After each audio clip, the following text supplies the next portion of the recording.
We saw 3 Penske cars in the Fast 12. None of them made a qualifying attempt. We know Scott McLaughlin crashed. Why did Josef Newgarden and Real Power not qualify? Yeah, obviously it's an unfortunate day for us in a lot of ways, but essentially we'd gone through inspection with the 12 car, and when the 2 car got to inspection, there was a seam that had been filled. You saw it on television there that the officials didn't like. And unfortunately, once you go through inspection, you're only allowed to fix the wing angle on the front and rear wing and do the tire pressures and so forth. So with all the will in the world to get it to where they would pass inspection, it was too late to do that. So if I was one of the other competitors, I would complain the same way that we were obviously willing to fix that and go do something basically that conformed in the eyes of the officials. Internally there's a bit of an arbitrary thing, because I went back and actually looked at the 3 car that crashed this morning, and it was different. In other words, it was fine. So internally, we need to have a bit better process, but if you don't pass inspection at that point in time, you don't get the chance to go. And there was no use really putting one of our cars or both of our cars out there and doing a qualifying run and put our drivers at risk if we knew that it essentially hadn't passed inspection on the way through. So this was the same problem then on Joseph's car? Well, Joseph's car was the one that actually the officials didn't like. The 12 car had already gone through, okay, and we wanted to confirm that the 12 and the 2, if they were the same, then there was no reason to go ahead and run both cars if we knew that they were both the same. Is this something IndyCar found, or did another team point this out? I'm not sure.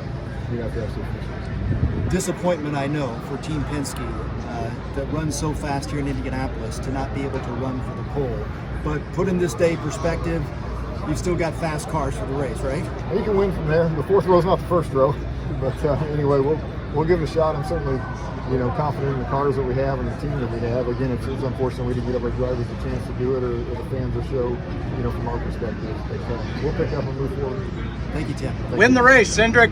Tim, there were folks at the pit lane that saw team Penske members actually working on one of the cars. Were you guys working on it to try to bring it into compliance, or checking it out to That's see? what I mentioned. There was a glue seam there that the officials didn't like. Okay. So, we'd been told that we could possibly change the attenuator or do something else, because we were willing to do whatever.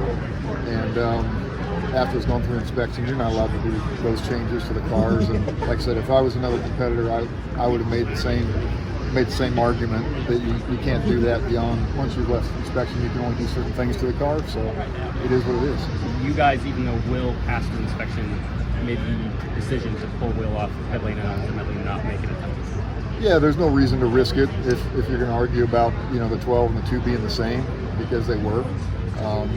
I went back and looked at the 3 car, and there's a crash rear wing in there that doesn't have that.